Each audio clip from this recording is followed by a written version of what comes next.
La corrupción política en la República Dominicana y la entronización del partido cartel PLD, donde identificamos y concluimos que todos los dominicanos debemos cambiar ruta y llevar como presidente al joven político de la nueva generación licenciado Ramfis Domínguez Trujillo, que es identificado de los dominicanos en el exterior que residen en los países desarrollados. Reportaje de Jacqueline Jiménez Polanco. Este artículo analiza la crisis institucional que padece la República Dominicana producto de los altos niveles de corrupción administrativa del gobernante Partido de la Liberación Dominicana, PLD, que la autora identifica como un partido cartel siguiendo el modelo de Kazimír, 1995, 1996, 2002, 2004, 2009. Se examinan la relación entre corrupción, crecimiento macroeconómico y pobreza, el modelo de partido cartel, la práctica electoral y gubernativa del PLD como un partido cartel y casos factuales de corrupción que involucran a funcionarios del PLD de las administraciones de Leonel Fernández y Danilo Medina, incluyendo el propio expresidente Fernández. Se destaca la impunidad imperante en el país ante los casos de corrupción sostenido por el carácter neocorporativo del sistema político mediante la entronización del PLD como una organización partido-estado que controla todos los estratos de la función pública. La autora plantea que ello permite la impunidad de los actos de corrupción y el trasvase a otras funciones administrativas de los funcionarios implicados en actividades de corrupción, frente a un sistema judicial disfuncional, un prevalente sistema de prevaricación y prebendas, y un electorado cautivo sostenido mediante nóminas supernumerarias y subvenciones estatales de carácter populista y clientelar. Introducción, corrupción,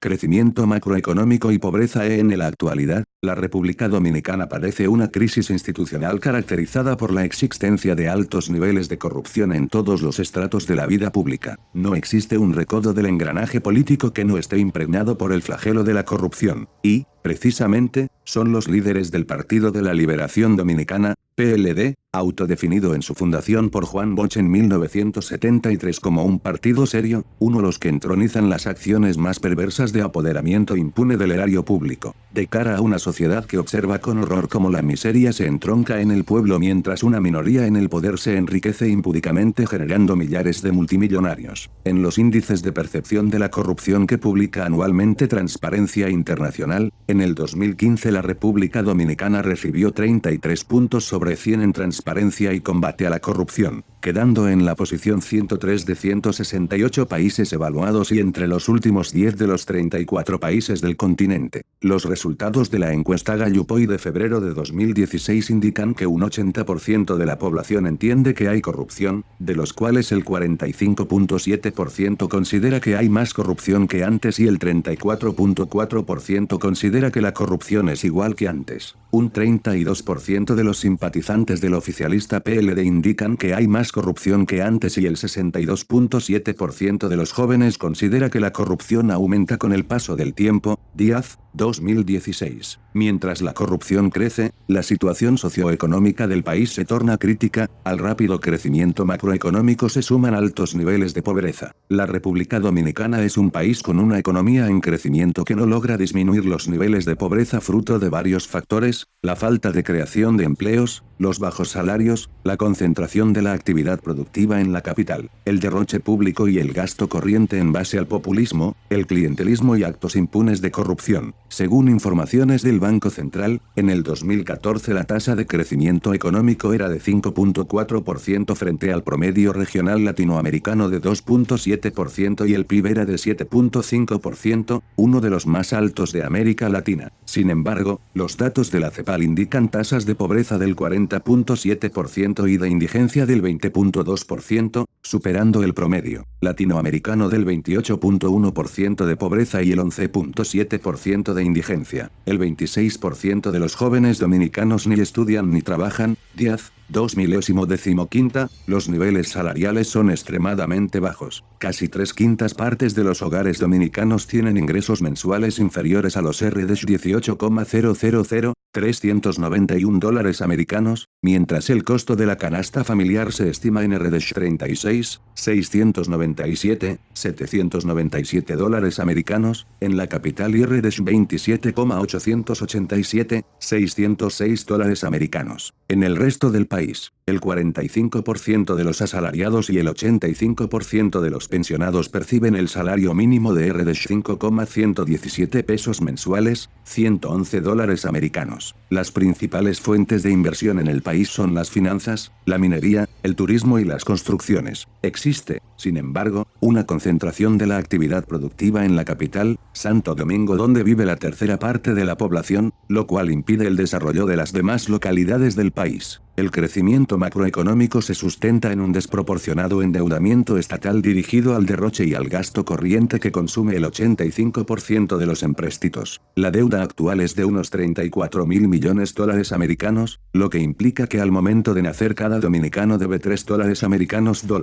Si bien la corrupción ha sido una constante en el devenir histórico de la política dominicana, Jiménez Polanco, 1999. Las características corporativas del accionar público actual hacen de la corrupción un sistema de múltiples aristas con raíces difíciles de desentrañar. El PLD ha moldeado un entramado burocrático férreo con amarres firmes en el gobierno en base a una repartición constante de incentivos selectivos y colectivos entre sus miembros y simpatizantes, y arreglos coyunturales con la oposición mediante el soborno y la prevaricación. Ello permite a sus jerarcas controlar las instituciones del Estado y dilapidar impunemente el erario público. Al reparto del botín público por las vías administrativas mediante el trasvase de exorbitantes sumas de dinero de una institución a otra, se une la garantía del cambio de mando en el momento en que se producen las críticas sociales y los escándalos mediáticos. Esto es posible en un sistema político de baja estructuración programática, con vías para la cooperación formal e informal más allá del momento electoral. En la literatura actual sobre el sistema político dominicano y las estrategias de cooperación en un sistema político de baja estructuración programática, Sánchez Benito da cuenta de cómo los pactos, las alianzas electorales y las experiencias transfugistas están directamente relacionadas con una política clientelar, en la que la competitividad en condiciones de oligopolio controlado por una sola alternativa de gobierno, liderada por el PLD, posee el dominio de la asignación de los recursos públicos. En la República Dominicana los pactos constituyen un tipo de cooperación estratégica particularista que se circunscribe a los protagonistas y sus correligionarios y cuyos beneficios tienen una naturaleza privada o de club. El control de los recursos del Estado evidencia una vocación particularista incentivada por el mantenimiento del statu quo, la supervivencia institucional, el freno de la representación de otras fuerzas políticas y su acceso al patronazgo. Por tanto, contrario a su concepción como el instrumento utilizado para sortear el inmovilismo institucional y promover medidas sociales, económicas y políticas que profundicen los resultados democráticos. Comillas, los pactos entre caballeros tipo cartel velan un agravio corporativo. Las alianzas, por su parte, tienen un cariz más personal que programático. En lugar de tener como objetivo consensuar agendas programáticas que se conviertan en política pública, se acompañan de objetivos o beneficios de club como mecanismo de acceso de los partidos y candidatos a las redes de patronazgo de las instituciones, conllevando la pérdida de identidad de los partidos minoritarios aliados y la cesión del botín por parte del partido oficialista. El transfugismo o la migración de representantes de un partido a otro distinto a aquel en cuyas listas fueron elegidos se produce antes de que se cumpla el mandato electoral y supone, por tanto, una estafa a la voluntad popular expresada en las urnas, menoscabando la confianza de los ciudadanos en la clase política. Utilizado como instrumento para el realineamiento del sistema de partidos, el transfugismo produce escisiones partidistas. Sánchez Benito 2015, 90 a 93. 100. El modelo de partido cartel. Al tratar de encontrar un modelo de partidos que me permita definir las características de la praxis política encarnada por el PLD en la República Dominicana y su relación con la corrupción, la literatura politológica me ofrece la interpretación que hacen Katz y Mair sobre el partido cartel. Katz y Mair, 1995, 1996, 2002, 2004, 2009, caracterizado por la interpenetración entre el partido y el Estado y un patrón de colusión interpartidista.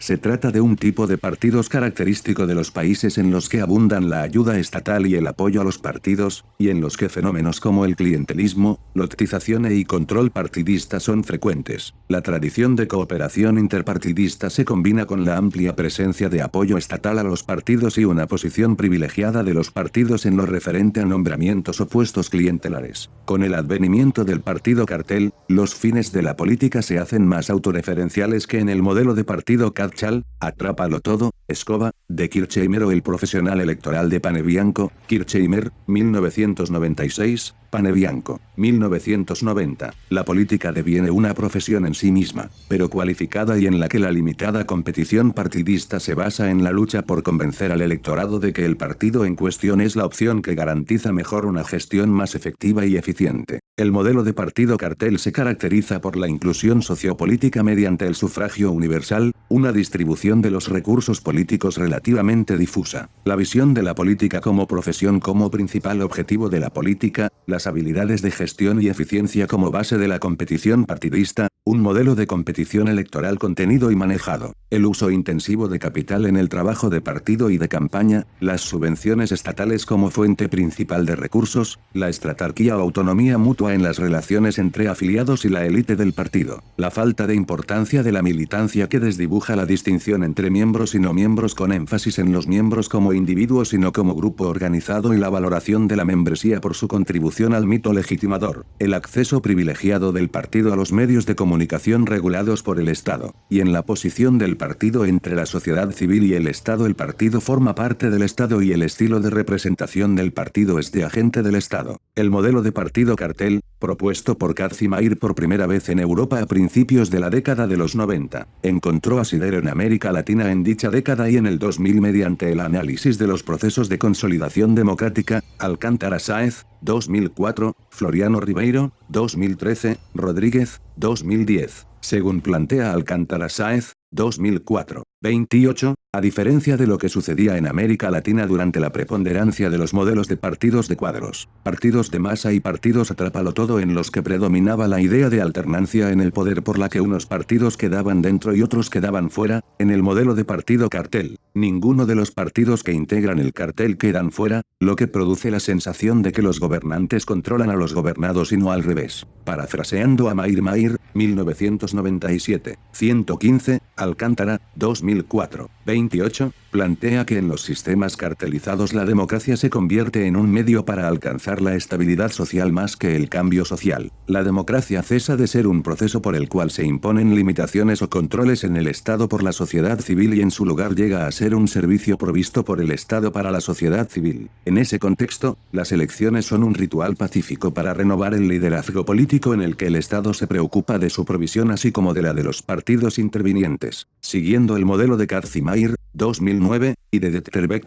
2005, Floriano Rivero, 2013, 609 a 610, analiza el partido cartel en Brasil y describe como sistema cartelizado aquel en el que los principales partidos, de gobierno y de oposición, cooperan con alguna frecuencia, de manera velada o explícita, para asegurar su posición dominante y su acceso privilegiado a recursos estatales, decisivos para la supervivencia de todos y que minimizan los costos de derrotas electorales. La dependencia de los recursos estatales altera la correlación interna de poder a favor de la cara pública del partido integrada por los ocupantes de cargos públicos, quienes pasan a dominar los órganos partidistas. Se trata de un liderazgo partidista que refuerza su posición dominante mediante estrategias de concentración de poder en el interior del partido, perjudicando las bases. La mayor autonomía del liderazgo facilita la flexibilidad y pragmatismo necesarios para la actuación concertada con otros partidos, refuerza la posición del partido en el sistema y aumenta su dependencia de los recursos estatales, así como la fuerza del liderazgo en el plano interno. La cartelización es impulsada por la reducción de las distancias ideológicas entre los principales partidos que facilita las estrategias de colusión, así como por la tradición de políticas de acomodación, negociación y arreglos institucionales consociativos. Por otra parte, en el plano institucional, el sistema electoral y el sistema de partidos afectan la visión de las élites políticas sobre los lazos establecidos entre partidos y electores. Mientras más grande sea la percepción de vulnerabilidad de los vínculos sociales, mayor será la propensión a un giro hacia el Estado. Asimismo, las instituciones vigentes afectan la capacidad y la necesidad que tienen los partidos para manejar las reglas con finalidades típicas de los carteles, aumentar su acceso a los recursos estatales y poner, o reforzar, barreras a la entrada y al desarrollo de nuevos competidores. Finalmente, debe tomarse en consideración la permeabilidad de las instituciones burocráticas y estatales a la influencia de los partidos. Si el patronazgo partidista tiene amplio espacio para desarrollarse, están dadas las condiciones para la formación de partidocracias y carteles. Un poder judicial independiente y activo, sobre todo las Cortes Supremas, puede representar un freno al desarrollo de estrategias de cartelización, así como la actuación agresiva de los medios de comunicación, ya que pueden inducir el desgaste público y la pérdida de legitimación de las principales fuerzas políticas, lo cual puede dar paso a nuevos competidores y partidos antisistema. Apoyado en el modelo de Kazimir, 1995, Sánchez, 2016. 47, analiza el partido cartel en México y sostiene que la característica del partido cartel es que se ha trasladado de la sociedad civil a la sociedad política, al interior de las entrañas del Estado, desde donde se hace cómplice con las otras organizaciones, con otros partidos incluidos en el régimen, de ahí lo de cartel, desde donde opera con recursos del Estado y siendo parte de él. Añade que, al encontrarse en las estructuras del Estado, los partidos cartel cuentan y viven del financiamiento público, comillas, y ejercen el monopolio de la representatividad política por ser los únicos que tienen la facultad para convertir la voluntad general en ley. El interés y defensa de la clase social a la que se debían los partidos cuando predominaban los modelos de partido de cuadros y de masas quedó atrás. En tanto heredero del partido Catch-all o atrápalo todo, la lógica del partido cartel es la obtención de votos que le permite estar dentro de la estructura estatal y compartir sus mieles con otros partidos. El partido cartel actúa como agencia estatal y con su entronización los partidos dejaron de ser intermediarios entre la sociedad civil y el Estado para convertirse en representantes del Estado. La práctica electoral del PLD como partido cartel en la República Dominicana. La interpenetración entre el partido y el Estado ha sido el producto de gobiernos del PLD de larga data mediante un proceso en el que las reformas institucionales se han entrelazado con el clientelismo durante el primer gobierno de Leonel Fernández, de 1996 a 2000, sus retornos en el de 2004 a 2008 y de 2008 a 2012, el gobierno de Danilo Medina en el de 2012 a 2016 y su reelección en el 2016 hasta el 2020. Ello ha permitido al PLD modelar una simbiosis cada vez más estrecha entre el partido y el Estado, creando las condiciones para la entronización del PLD como un partido cartel, uno de cuyas principales estrategias ha sido la alianza con partidos minoritarios para lograr el triunfo electoral y la colusión interpartidista con líderes de la oposición para destruir la oposición mayoritaria y conseguir el control total de los órganos del Estado. Uno de los principales logros del PLD fue la destrucción de la oposición mayoritaria del país representada por el Partido Revolucionario Dominicano, PRD, lo que, coadyuvado por la progresiva atomización del Partido Reformista Social Cristiano, PRSC, tras la desaparición de su líder Balaguer, le ha permitido entronizarse como el partido dominante y llevar a cabo alianzas coyunturales con los ahora minúsculos PRD y PRSC. La destrucción del PRD se produjo a raíz del denominado Pacto de las Corbatas Azules, conocido como el Pacto por la Impunidad, entre Leonel Fernández y el entonces candidato a la presidencia del PRD Miguel Vargas, en el cual Vargas apoyó la reforma constitucional del 2010 a cambio del apoyo de Fernández a la elección presidencial de Vargas en el 2012, Jiménez Polanco, 2010. 491. Vargas tuvo como contrapartida suntuosos beneficios en el sector de la construcción y puestos gubernamentales y Fernández logró la desarticulación y división del PRD y el control por su grupo en el PLD de la Suprema Corte de Justicia, el Tribunal Constitucional, el Tribunal Superior Electoral y los poderes ejecutivo, legislativo y municipal. Dicho acuerdo fue hecho a espaldas de los demás integrantes de la cúpula del PRD incluyendo el principal contendor de Vargas el expresidente Hipólito Mejía y detonó una crisis intrapartidista que, con el apoyo de un Tribunal Superior Electoral controlado por Fernández y el PLD, terminó con la división del PRD y el surgimiento del Partido Revolucionario Moderno,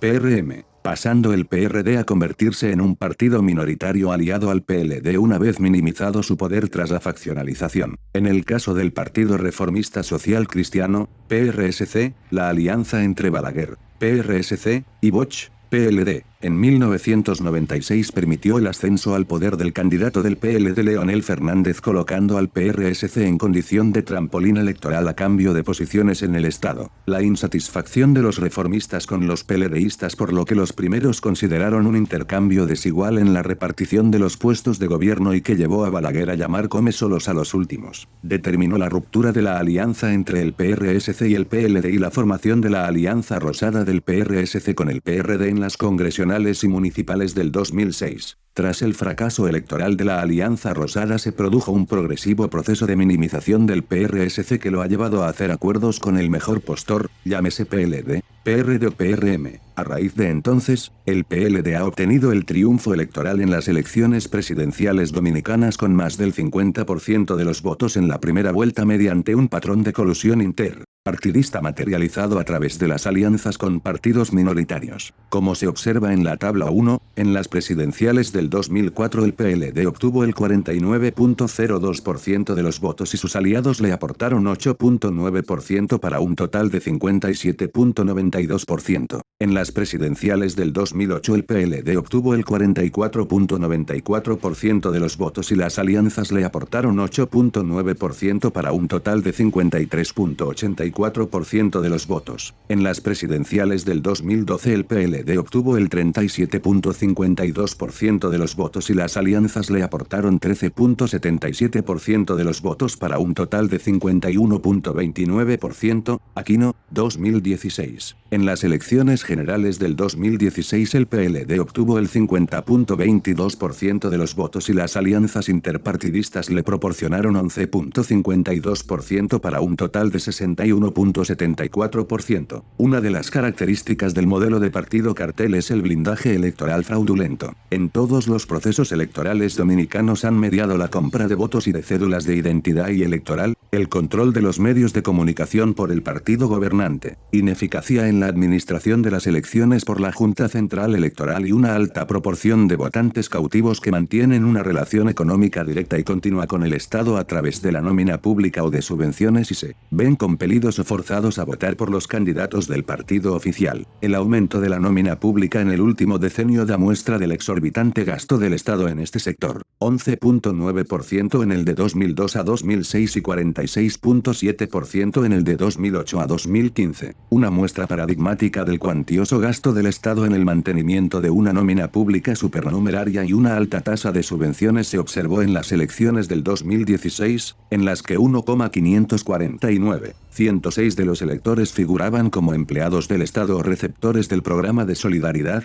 lo que representa 22.9% del padrón electoral. La cantidad de personas que perciben beneficios económicos del Estado pasó de 7.7% en el 2004 a 11.6% en el 2006, 20.9% en el 2008, 21.5% en el 2010, 20.9% en el 2012 y 22.9% en el 2016, Caraballo y Ruiz, 2016. 04. Otra de las características del modelo cartel es que las campañas son casi exclusivamente intensivas en capital, profesionalizadas y centralizadas, y se apoyan en la obtención de recursos provenientes del Estado, como subvenciones y otras ayudas. En el proceso electoral dominicano predomina el alto costo del mismo cubierto por la inversión del Estado mediante una política populista y clientelar en la que predomina la discrecionalidad en el uso de los fondos públicos sin que haya consecuencias. Soto, 2016. 8. Según declaraciones del presidente de la Junta Central Electoral, JCE, en una campaña presidencial se generan gastos entre $1.000 millones, $21 739,130, y $1.500 millones, $32.608.695 y en un cierre de mitin de campaña más de $200,000,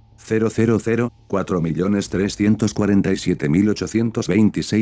americanos, Campos, 2016 horas y 16 minutos. En En las elecciones generales del 2016 el gasto electoral produjo un aumento del déficit fiscal tanto en gasto corriente como en gasto fiscal equivalente a $34.800 millones, $756.521.739 americanos, en el primer cuatrimestre del año. El gasto corriente incluyó el pago de nominillas y el denominado personal transitorio en instituciones tales como la Oficina de Ingenieros Supervisores de Obras del Estado, OISOE, el Ministerio de Obras Públicas, el Ministerio de Educación y el Ministerio de Industria y Comercio. El gasto de capital se disparó debido a la premura del gobierno en concluir obras o ponerlas en situación de ser inauguradas en campaña e iniciar otras obras de gran demanda, sobre todo en infraestructura terrestre. Solamente el sector de asfaltado pasó de un gasto de $2.949 millones, $64.108.695 americanos, en el primer cuatrimestre del 2015 a $9.241 millones, $200.891.304 americanos, en el mismo periodo en el 2016, con un incremento superior a 200% que implicó un gasto de $77 millones, $1.673.913 americanos, diarios. Participación ciudadana, 2016. Cartelización de la política por el PLD y corrupción administrativa en el modelo de partido cartel. El Estado es invadido por los partidos y las reglas que lo rigen son determinadas por los partidos, deviniendo el Estado en una fuente de recursos mediante la cual los partidos no solo pueden asegurar su propia supervivencia, sino que también el Estado es un instrumento mediante el cual los partidos pueden reforzar su capacidad de resistencia ante los retos que surgen de alternativas de movilización. La desaparición de la oposición mayoritaria del PRD y el PRSC ha permitido al PLD sostener la cartelización de la política mediante colusiones interpartidarias a través de acuerdos electorales y arreglos coyunturales entre la presidencia y representantes de los partidos en los principales órganos del Estado, Congreso, Judicatura y Tribunales Electoral y Constitucional mediante el soborno y la prevaricación. La interpenetración entre el PLD y el Estado y la conversión de este en un instrumento del partido ha entronizado la impunidad de importantes casos de corrupción en diferentes áreas de la administración pública, algunos de los cuales se describen a continuación. Caso Héctor Valdez Albizu, fraude en el Banco Central. La prensa local se ha hecho eco de una investigación realizada por el noticiero Telemicro, según la cual, el 15 de agosto del 2014 el gobernador del Banco Central, BC, Héctor Valdez Albizu y sus más cercanos colaboradores se liquidaron por sus prestaciones laborales con la suma de $500 millones, $10.869.565 americanos con 20 centavos, ante la posibilidad de ser relevados de sus cargos. Momentos en que se daba como un hecho la promulgación de la Ley de Regulación Salarial. De dicha extravagante suma, el más alto ejecutivo bancario se asignó $60 millones, $1.304.347 americanos con 83 centavos, y el resto lo dividió entre sus subalternos. Esta autoliquidación fue aprobada por el Comité de Pensiones del Banco Central, algunos de cuyos miembros eran los mismos que se habían autoliquidado, y por la Junta Monetaria, cuyos nombramientos habían sido ratificados casi en su totalidad por el Poder Ejecutivo. La autoliquidación de los funcionarios del BCE no constituye, sin embargo, un hecho novedoso, ya que, antes de ser removidos de sus cargos tras el ascenso del PRD en el año 2000, estos mismos funcionarios se pensionaron y liquidaron dolosamente y regresaron a ocupar sus puestos tras el retorno del PLD en el 2004,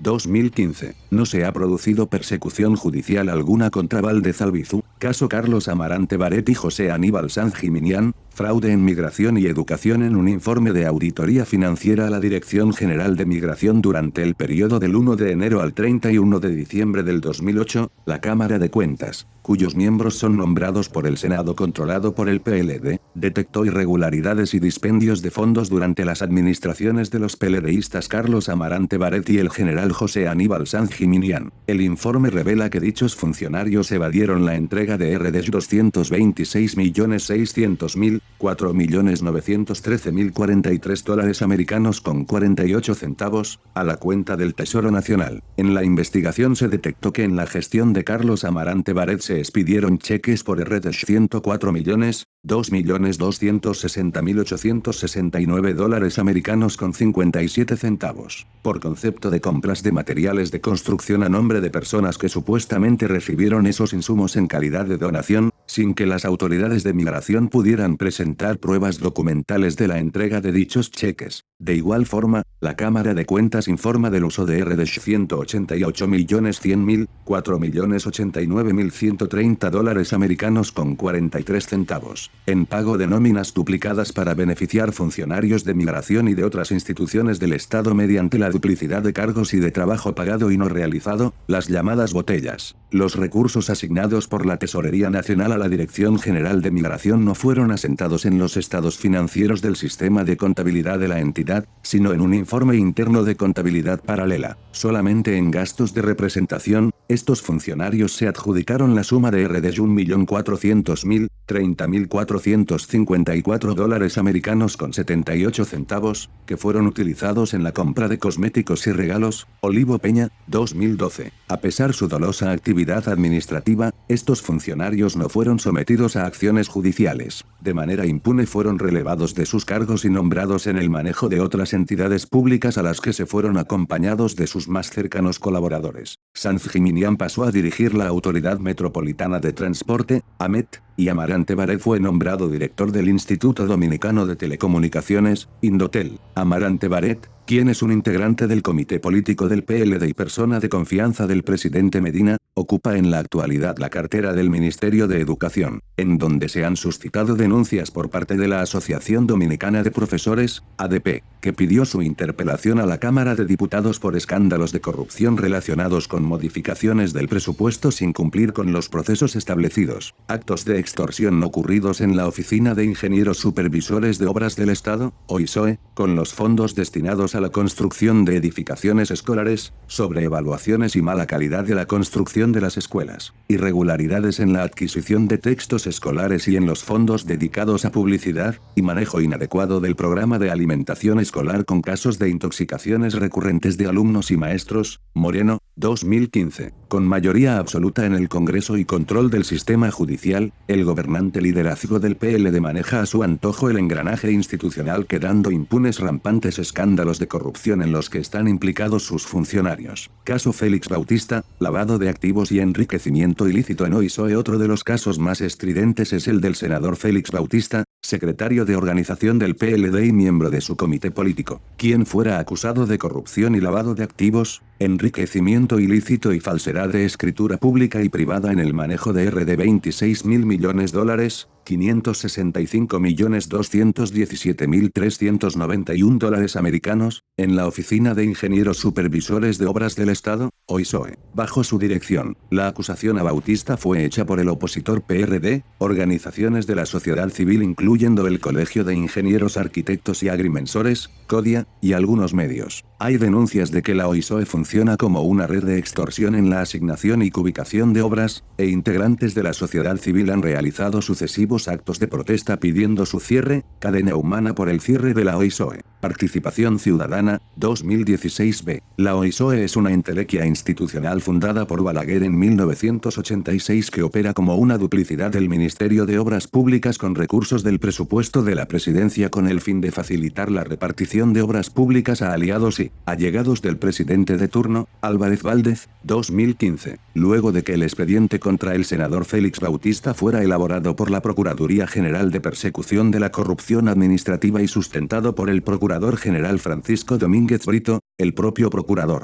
quien es un integrante del comité político del PLD, decidió no llevar el proceso hasta las últimas consecuencias negándose a incoar un recurso de casación contra el auto de no al lugar dictado por la Cámara Penal de la Suprema Corte de Justicia, SCJ, la cual es controlada por los aliados del exmandatario y presidente del PLD Leonel Fernández. La decisión del procurador Domínguez Brito de abandonar el proceso contra el senador Félix Bautista fue su contrapartida a los incentivos que le ofreciera el presidente Danilo Medina para que lo apoyara en el seno del comité político del PLD en las negociaciones de su proyecto de reforma constitucional reeleccionista que incluyó la repostulación de Medina en el 2016 y la de todos los diputados y senadores y la mayoría de los alcaldes del PLD, en cuyo pacto jugó un papel protagónico el senador Félix Bautista, amigo personal y testaferro del presidente del PLD Leonel Fernández, a quien en la cocina política le denominan la alcancía de Leonel, bajo cuyos mandatos presidenciales inició su flamante fortuna Bautista en base a la dilapidación de los recursos de la OISOE. Fernández se opuso a la reelección de Medina dada su decisión de presentarse nuevamente como candidato en las elecciones del 2016, plan que venía cuajando desde el 2010 mediante su alianza con Miguel Vargas del PRD. De igual manera, Fernández realizó acuerdos con integrantes de su partido y de la oposición en el Congreso y convocó al Comité Central del PLD para que lo seleccionara como aspirante a la presidencia. En la cocina política dominicana se argumenta que fue el propio Félix Bautista quien convenció a Fernández de desistir de su proyecto de retorno con el fin de conseguir que el procurador Brito, aliado del presidente Medina y procurador durante el gobierno de Fernández, abandonara la persecución en su contra, dadas las implicaciones de Fernández por ser el verdadero propietario de la fortuna de Bautista, cuyas empresas financian la Fundación Global de Fernández, y por el galopante desmedro de su imagen en el plano local e internacional tras las acusaciones del narcotraficante Quirino Ernesto Castillo en el lavado de narcodólares, lo cual detonó una caída estrepitosa de los niveles de popularidad de Fernández en el electorado y la decisión de los demás integrantes de la cúpula del PLD de proteger su predio electoral apoyando la repostulación de Danilo Medina a la presidencia. El pactado acuerdo reeleccionista estuvo acompañado de la decisión de los 35 miembros del comité político de prolongar su mandato en la máxima dirección del partido hasta el año 2020, violando las propias reglas estatutarias del partido, Díaz, 2015b, al margen del comité central y de las bases, 3 en lo que se percibió como una escaramuza política del PLD para mostrar al país y al embajador de los Estados Unidos una imagen pulcra de la cúpula del partido. El procurador ratificó el expediente de Bautista, calificándolo inicialmente como uno de los actos de corrupción más grandes de los últimos años, para luego argumentar que no recurría en casación la decisión de la primera instancia porque la Suprema Corte de Justicia, SCJ, no le merecía confianza ya que la mayoría de los jueces se pronunciaron y asumieron una posición a favor de los imputados, Díaz, 2015c. Paralelamente, el procurador desvió la atención del escandaloso caso de Félix Bautista y desdijo su pronunciamiento contra la SCJ mediante un llamado a los jueces del alto tribunal a que actuaran en su sometimiento a juicio a 6 jueces a los que acusó de reunirse en lugares de diversión y casas de individuos de dudosa reputación, dictar sentencias en favor de narcotraficantes con operaciones de decenas de millones de dólares, invertir en la promoción de jueces, dejar en libertad un regidor procesado por sicariato y ordenar devolver 20 millones de dólares al narcotraficante procesado Arturo del Tiempo. Estas acusaciones y sometimientos judiciales integran una larga lista de denuncias de casos que quedan impunes y que involucran, entre otros, a oficiales militares y policiales en operaciones de narcotráfico. Caso Félix Bautista, préstamo clandestino entre OISOE y Sanland. No era esta la primera vez que Félix Bautista era sometido a la justicia quedando impune gracias a los dictámenes de la alta corte controlada por el PLD. En el 2007 Bautista fue acusado de haber firmado en el 2006 un contrato de préstamo clandestino por la suma de $130 americanos. 000 entre la OISOE y la empresa Sanland Corporation que el incumbente Leonel Fernández le autorizara contra entrega de 19 pagarés del gobierno dominicano, violando los requisitos legales de previa aprobación del préstamo por el Congreso Nacional y depósito de los fondos en el Banco Central. La demanda, incoada en el 2007 por el opositor PRD y la ONG Foro Social contra el gobierno de Fernández por la firma dolosa de dicho empréstito, fue rechazada en el 2008 mediante sentencia de la Suprema Corte de Justicia, SCJ,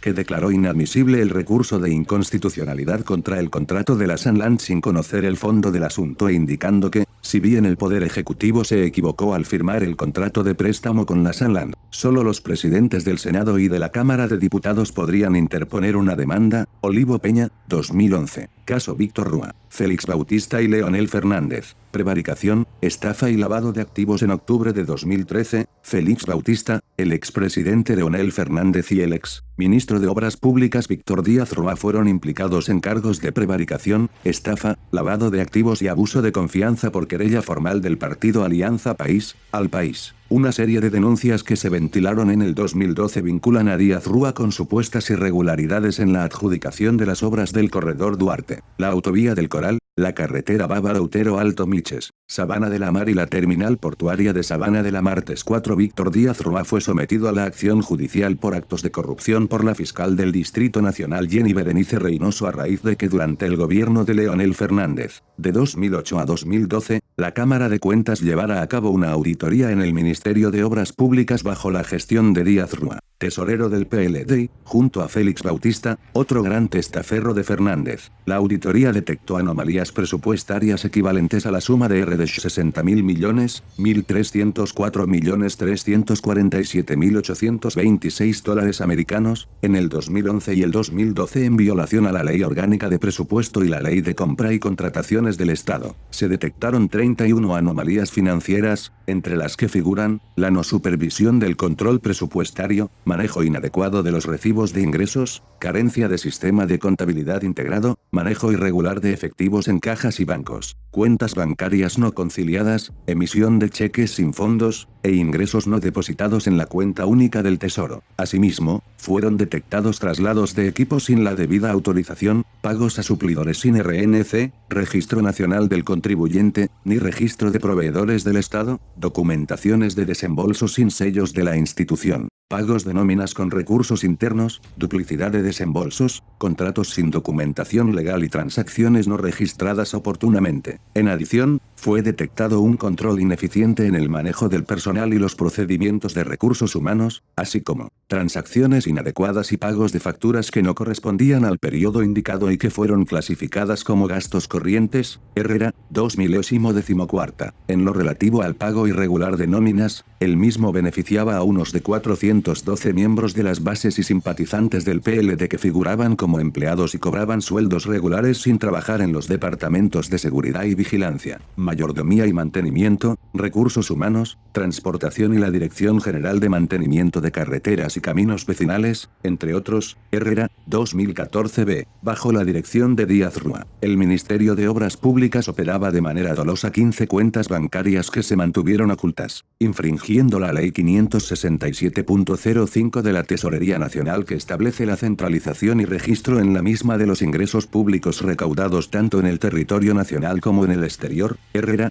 2014c. Además, el ministerio repartió más de de 250 millones, 5.434.782 dólares americanos, en gratificaciones a los funcionarios mediante incentivos especiales, compensaciones y bonificaciones, de los ingresos no presupuestados equivalentes a de 287.011.532, 6.239.381 dólares americanos con 13 centavos, obtenidos por concepto de gastos de inspección y supervisión de obras, los cuales fueron distribuidos entre el ministro, 22 viceministros y 10 directores generales. Herrera, 2014d. El proceso de Díaz Rúa estuvo imbricado de entresijos procesales y escaramuzas políticas que culminaron con su absolución. Cruz Benzán, 2014. Irónicamente, el senador Félix Bautista no solo quedó impune, sino que en base al acuerdo entre Danilo Medina y Leonel Fernández de repostular a todos los representantes del PLD en el Congreso y en los municipios en las elecciones generales del 2016, Bautista fue reelegido senador por la provincia de San Juan y obtuvo el mayor porcentaje de votos, 69.31%, de todas las candidaturas en unas elecciones en las que la repartición de dinero, el voto cautivo de los empleados y subvencionados del Estado y las irregularidades del proceso de automatización del conteo de los votos fueron la clave del triunfo electoral del partido oficial. Conclusión: como he analizado en el presente artículo, la República Dominicana padece una crisis institucional producida por la presencia factual de altos niveles de corrupción en el manejo de la administración pública por el Partido de la Liberación Dominicana,